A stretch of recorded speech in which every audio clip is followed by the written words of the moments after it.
Hello, I'm Jane Witherspoon and welcome to a special edition of the Europe Conversation from Belgrade, where I'm thrilled to be joined by Serbian President Aleksandar Vučić. Mr. President, thank you so much for joining us today. Thank you very much for having me. Now, you have just called for dialogue with anti-government protesters following 9 months of those protests and demonstrations. They've once again refused. Where do you see this going for now? How are you going to fix the situation? Well, as a matter of fact, I was facing years of protests and demonstrations, starting from 2014, after we had to do fiscal consolidating measures, cutting pensions and public wages. Yes, last 9 months are the best organized protests and demonstrations, and in March it was the biggest protest they have ever had. This was not my first call. Actually, it was my, fifth or sixth call for a dialogue, for an open conversation. But what was the difference this time?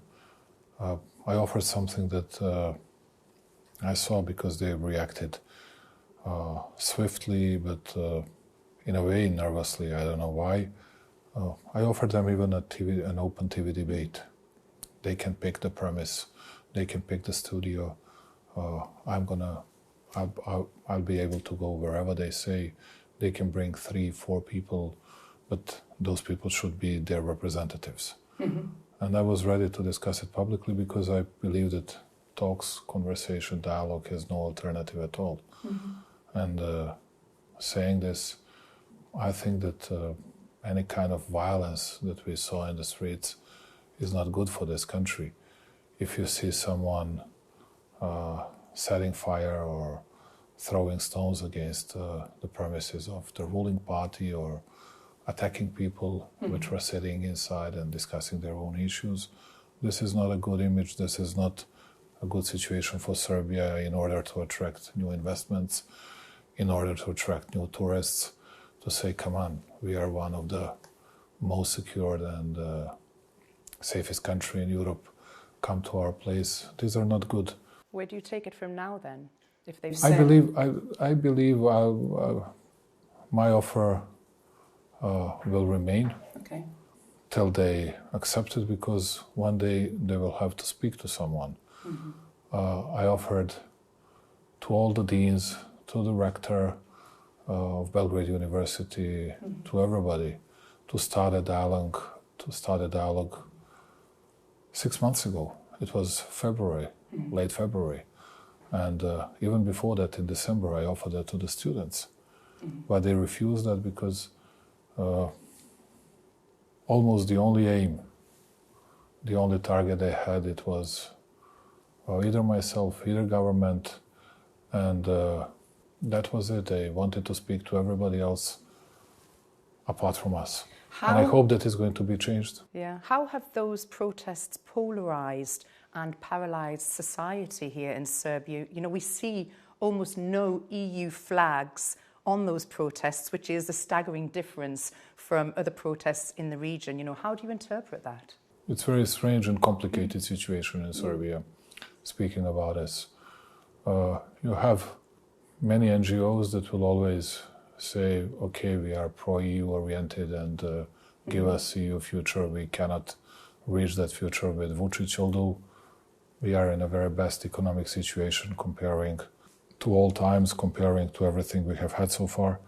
And we reached, at the end, credit rating from Fitch, and we expect to get it from Standard & Poor's and Moody's as well.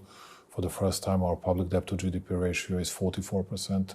It's twice less than average European Union public debt. This is what we did, and you could have seen throughout the city that this is actually a city of cranes. You can see it everywhere. It's becoming more and more beautiful city, more and more beautiful country. Not only public wages, but altogether wages and salaries and pensions are rising.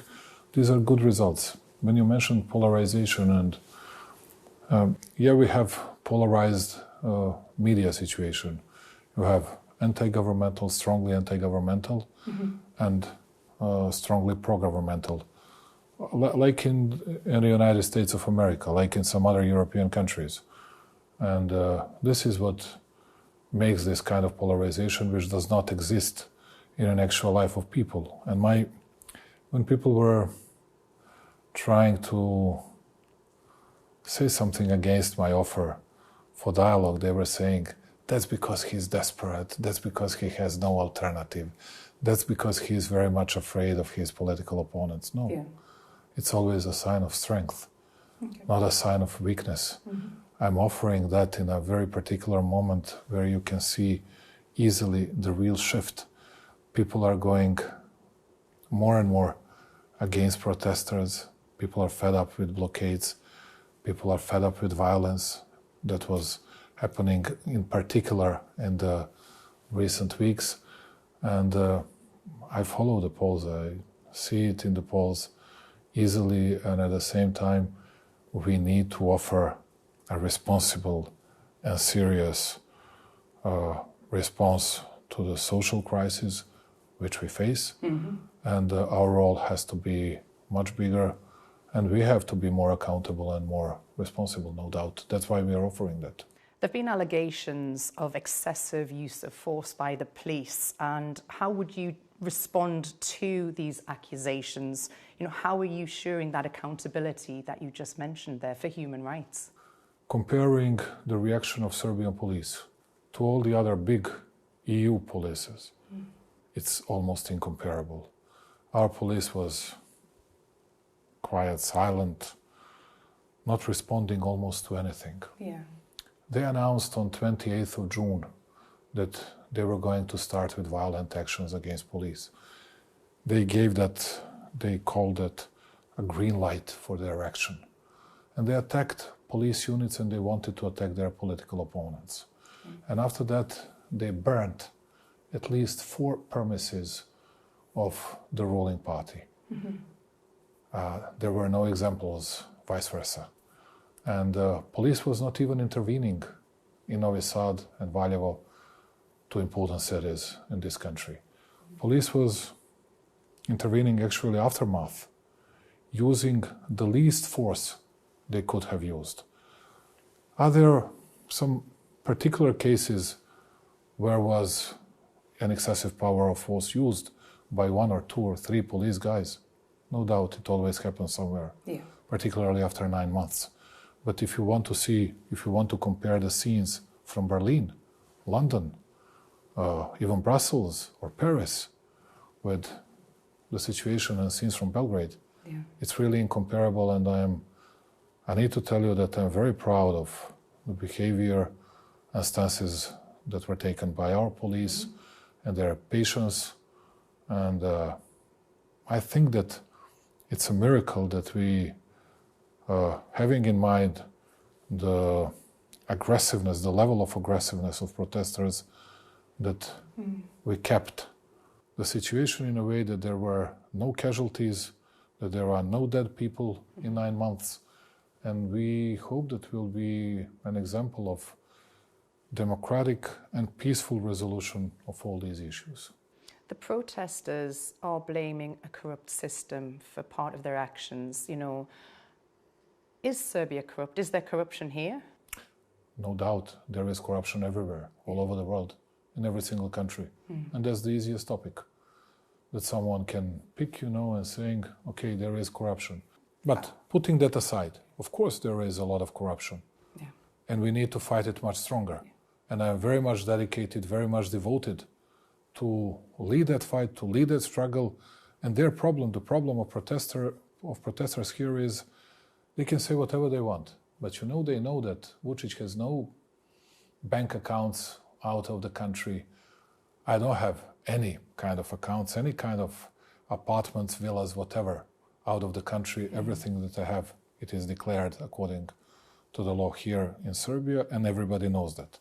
But I'm very ready to accept words of criticism on this issue, to change an important bills and to address it and to cope with it problem. But you need to know that it's always easy to scold and to scoff with the issues that are easy to be targeted like this one. But are there many things to be done? Yes, and we'll have to do many things in the future. On our EU path, this is one of the most important tasks for us, no doubt.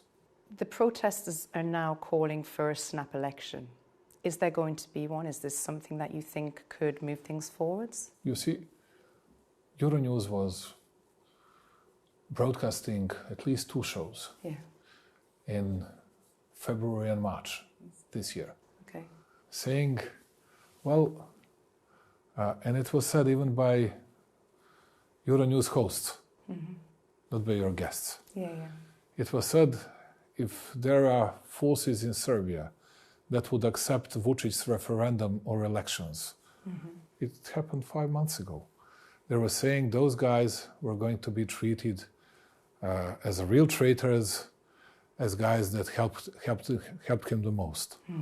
Let me just remind you, in December, when they started with this, because I knew from the very beginning that it was like a big deception.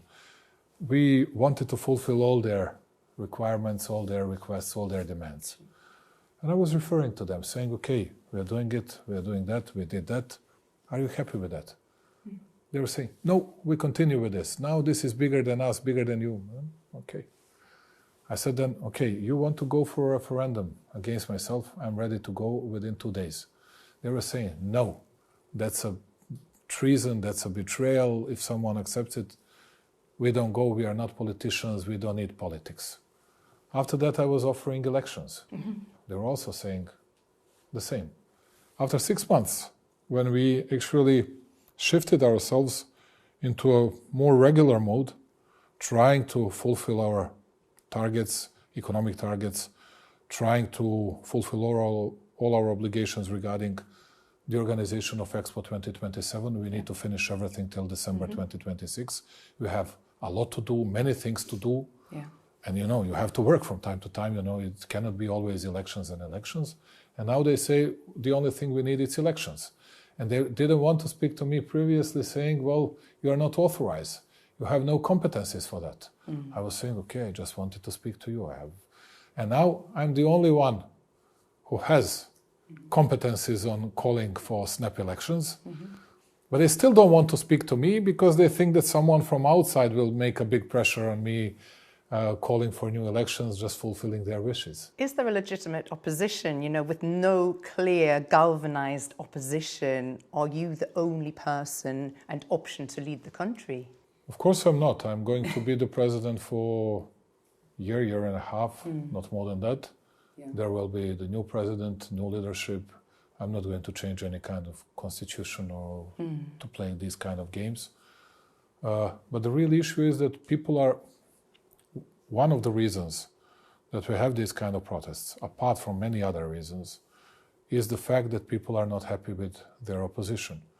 They see myself what is making problems to me, to tell you the truth. We did some focus groups with anti-Vučić guys and anti-ruling parties guys. They were saying, Vučić is like Muhammad Ali previously, like today that Ukrainian guy Usyk or whatever. He's too strong in that ring. We want to find someone who can compete with him. We want to have bigger control. We want to have more transparency. We want to see that and that. And that's one of the reasons why they don't see these kind of guys in the opposition, why everybody united in anti-something, not in pro-something. When you ask them about politics, they don't have politics. If you ask them about EU, they are not happy to support any bill that will help us in progressing on EU path. If you ask them about anything else about EU, okay, we need your money, but we don't need you and your values.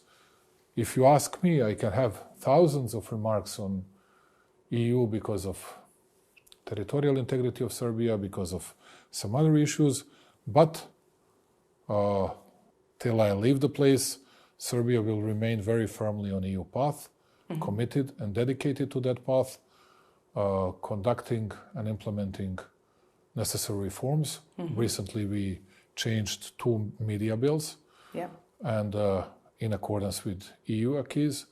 Now we work together with ODIHR, OSCE and EU on changing the bill on voting lists. Sure. And voting registry, and at the end it's an agency for electronic media bill that we need to change, and we work very hard on this. These are, let's say, preconditions for opening the cluster 3, which we hope that we'll do till the end of the year. Let me ask you, you've been on that waiting list, you've been on the waiting room, I should say, as a candidate country for 13 years now. It's quite a long time.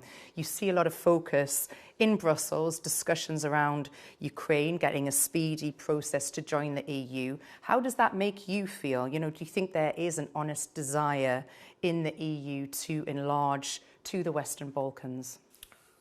I believe that there are some changes within EU, but of course the main focus will remain on Ukraine and Moldova, because people in Brussels, they believe that they should stop, in a way, Russia's interest flowing further into the European soil. And that's why they are very much focused on Ukraine, and in particular because of all the problems Ukraine is facing with, and the battlefield they have with Russians, and then Moldova, and then Western Balkans. In Western Balkans, I'm not sure that everybody is interested in a way that big countries are, and I'm happy to see this kind of change.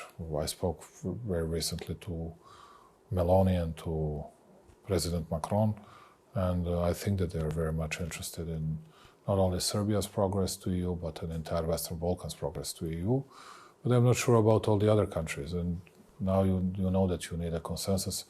But what we need to change ourselves for ourselves and because of ourselves. But there are some other things that we can do together, which is unique market, which is region without real frontiers, without real borders, without any obstacles for trading or flowing capital, people, whatever. This is something that we need to accomplish before we get closer to EU. There are a lot of stuff to be done for us, and I'm very much aware of that. But if you ask people in Serbia, you can go wherever you want. To, let's say, our camp, opposition camp, you're going to hear the same. We are a bit fed up about it, and we expect it to get much faster to European Union. How is your dialogue with President Putin at the moment, and do you believe that peace is possible under Trump? And is Putin really interested in it? I believe that everybody is interested in peace. I cannot say everything that people in Brussels might like to hear always.